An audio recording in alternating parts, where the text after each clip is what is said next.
Welcome back, everyone, to the One More Stock channel for another deep dive. Today, we're plunging into BigBear.ai, that's BBAI. You hear it mentioned a lot, often compared to the industry giant Palantir. And the big question, the One More Money blog really digs into, is did you miss the boat? Discover if you should buy BBAI stock after its explosive rise. So our mission today, we're going to unpack BBAI's unique business model, its really influential leadership, that complex financial picture, and of course the risks and rewards that come with what a lot of people see as a highly speculative stock. We're pulling the key insights straight from the BigBear.ai Soars post over on the One More Money blog. Yeah, and what's really fascinating here is this intersection, AI innovation meeting national security. BBI is right there. We'll try to look past the headlines, give you a really solid, comprehensive picture. Okay, but before we really dive in, just a quick but important note for everyone listening. Remember, this deep dive is strictly for educational purposes. It is not investment advice.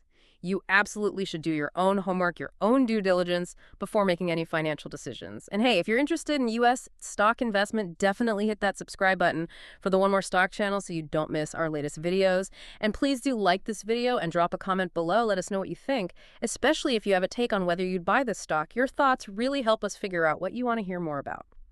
All right, let's get into it. So, what exactly is BigBear.ai? What are they doing? Well, they call themselves an AI-driven decision intelligence company. That's the term they use. Their core mission, according to their own website, is basically twofold: getting AI ready for national security, and secondly, strengthening critical infrastructure. They're trying to bridge that gap between advanced AI and, practical heavy-duty data needs. Okay, so making sense of huge amounts of complex data to help people make better decisions, not just defense, but other critical areas too. Exactly that. They use advanced AI, analyze these massive data sets, and then provide actionable insights. So that could mean predicting risks, maybe simulating battlefield scenarios, or optimizing how government agencies use resources, improving efficiency in different industries. Their model is primarily B2B. They're targeting organizations that, maybe don't have the in-house AI chops. They do the analysis, build custom AI models, set up the infrastructure for them. Right, B2B.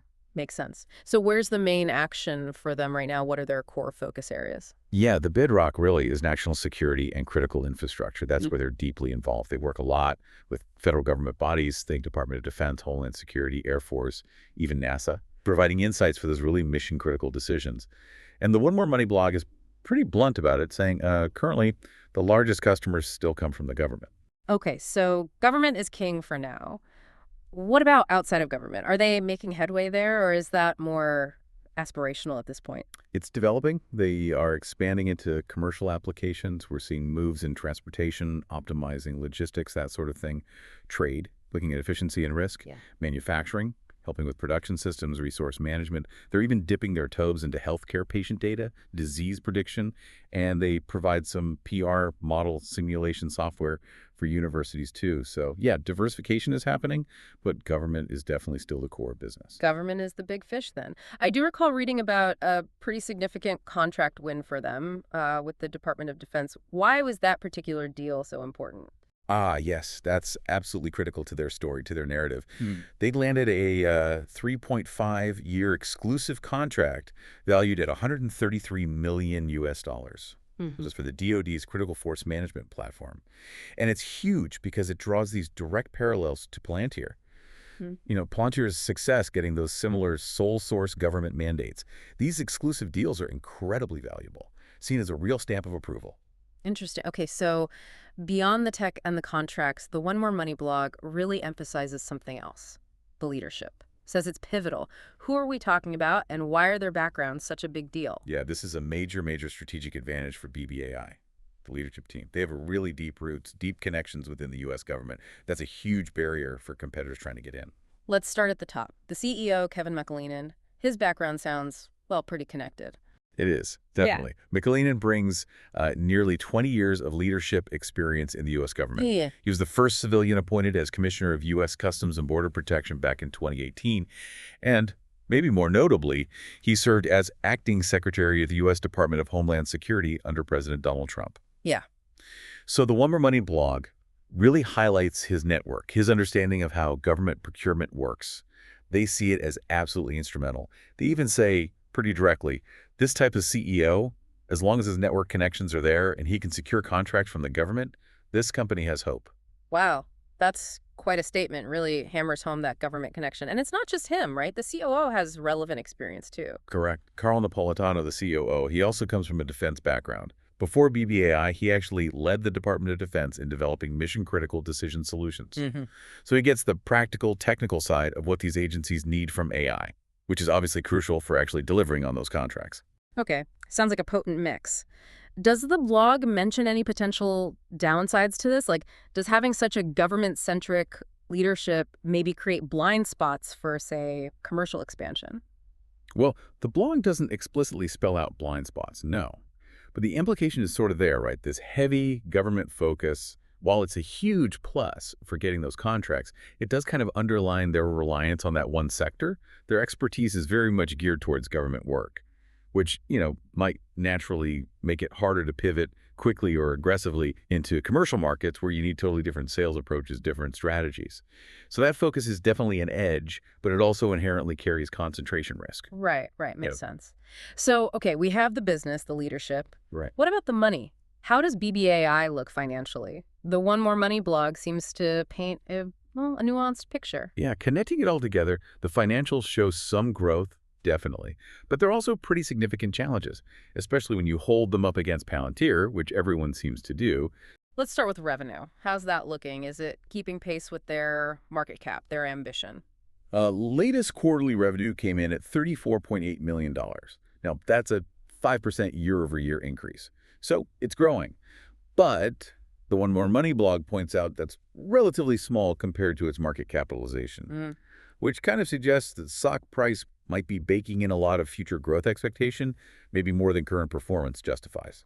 Okay, growth, but maybe not explosive growth relative to the valuation. And profitability. Are they making money yet? No, they're currently loss-making. The latest quarterly net loss was reported at $62 million. Yeah. Now, hold on, because that number needs context.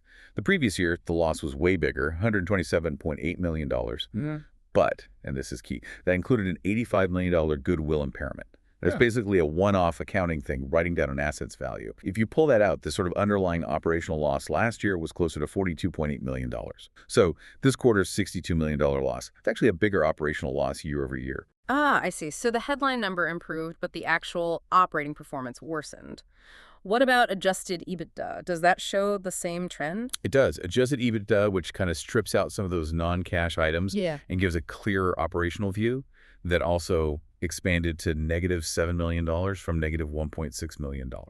So yeah, it signals a worrying dip in operational efficiency this past quarter. Okay, that's less encouraging. What are they saying is causing these bigger losses? They're pointing primarily to delays in government projects. Apparently, these delays mean they have idle resources and costs just sitting there, eating into the bottom line, which again just highlights that over-reliance on government orders, as the blog puts it. Government work can be unpredictable, prone to these kinds of external hiccups. Is there any light at the end of the tunnel, financially speaking? Like, do they have a backlog of orders that might help turn things around? There is a potential bright spot, yes. Their backlog, or unfulfilled orders, hit $385 million by the first quarter of 2025. That's a 30% increase.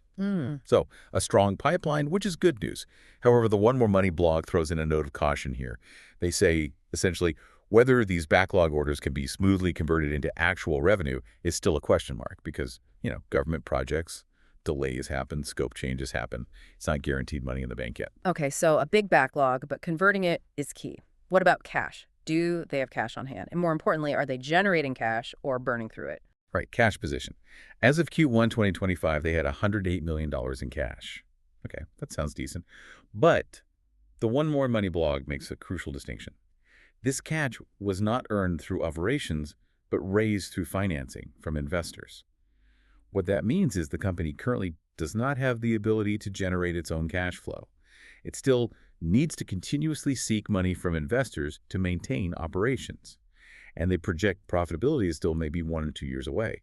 So that need for outside funding, it's likely to continue for a while. Okay, that financing point is critical.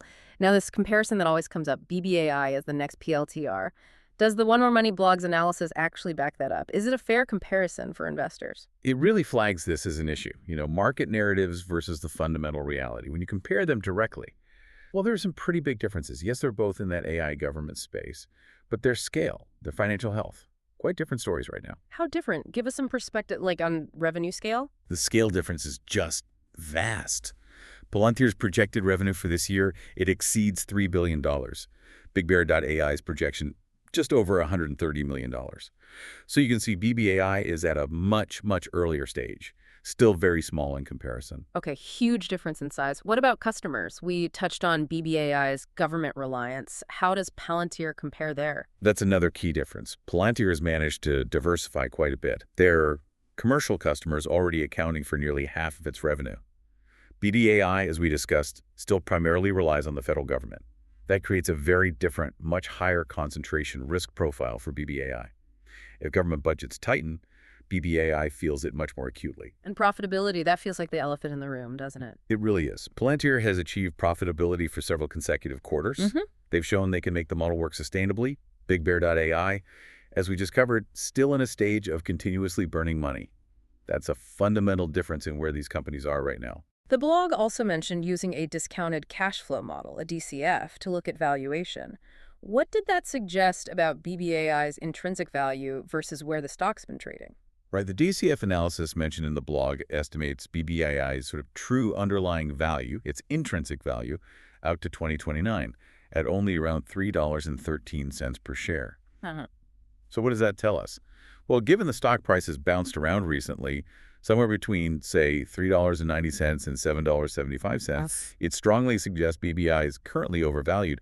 The market seems to have already priced in all its growth expectations for the next 5 years or more. Wow. Paying today for growth 5 years out, that's something. Essentially, yeah. You're paying a premium based on a lot of future hope rather than current reality. Okay, so putting it all together for someone listening, maybe thinking about investing, what are the big risks here, especially with that valuation? How should you approach a stock like BBAI? Well, it's widely seen, and the blog confirms this, as a highly speculative stock, and that comes with significant volatility. Highly speculative, significant volatility.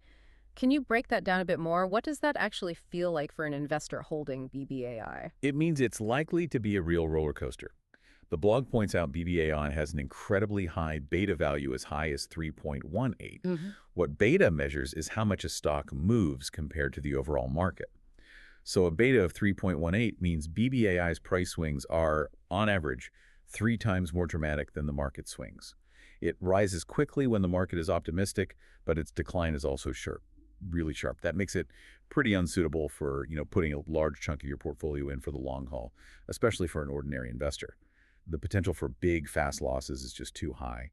And the One More Money blog also notes the company seems quite adept at using news to hype up the stock, like really publicizing that DoD contract, which can add fuel to those swings. Okay, so definitely not a sleep well at night stock. If someone was still interested, given the potential upside, does the blog suggest a particular strategy? Seems like buy and hold is out. It does suggest a very specific approach. Given that potential overvaluation, the blog advises more of a hunting mentality, like saving bullets, waiting patiently for the stock to maybe pull back to a reasonable level. They suggest potentially around that $3, $4 per share mark, closer to that intrinsic value estimate. And even then, the idea is for just a small position entry. The goal isn't long-term wealth building here. It's more like take a piece of the action and then leave. So yeah, much more of a trading mindset than a long-term investment one. Got it. A tactical trade, maybe not a core holding.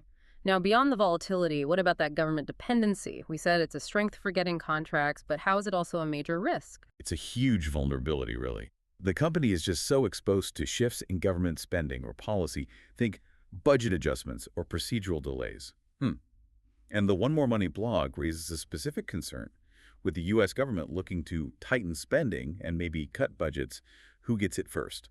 Often it's the small, medium-sized contractors like BBAI that might see their orders cut or delayed before the bigger players. That's a serious revenue risk hanging over them.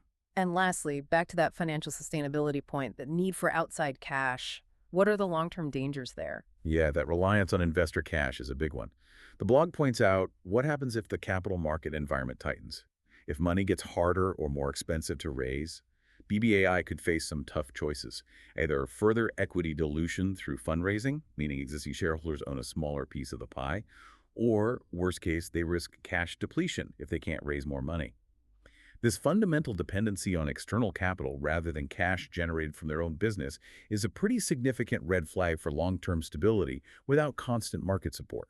Okay, let's try to wrap this up. Based on everything the One More Money blog covered, what's the final verdict, the bottom line on BigBear.ai? Well, BigBear.ai is definitely an interesting, intriguing small cap player in that AI defense space. The story's compelling, right? Cutting-edge AI, leadership with those incredibly deep government connections. And its knack for landing exclusive government contracts is a definite plus, a real draw. However, when you really dig into the financials, you see a company that's still very early stage.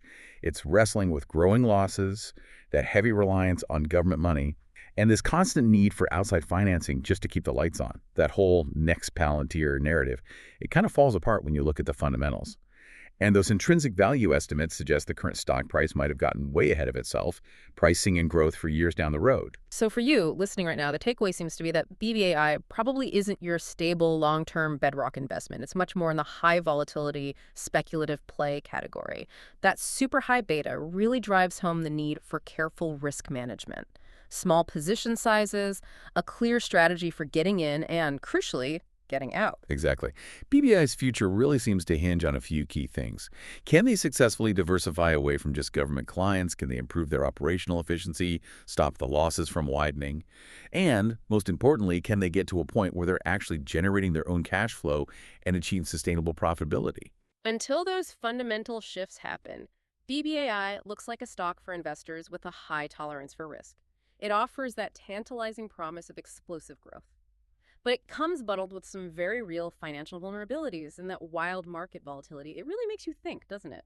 What is intrinsic value in today's market, especially for these AI stocks driven by hype and exclusive deals? Is it profits, potential, or just who you know in Washington? Okay, just one final reminder before we sign off. This deep dive, drawing from the One More Money blog, was purely for educational purposes. It is absolutely not investment advice. Please always conduct your own thorough research and due diligence before making any financial decisions. We are not responsible for any investment losses you might incur based on this discussion. Thank you so much for watching this deep dive. If you found this useful and you're interested in U.S. stocks, make sure you subscribe to the One More Stock channel. That way you won't miss out on our future videos. And please hit that like button and definitely leave a comment below. We genuinely want to know what you think about BBAI, buy, sell, hold. What's your take? Your feedback is super helpful for us.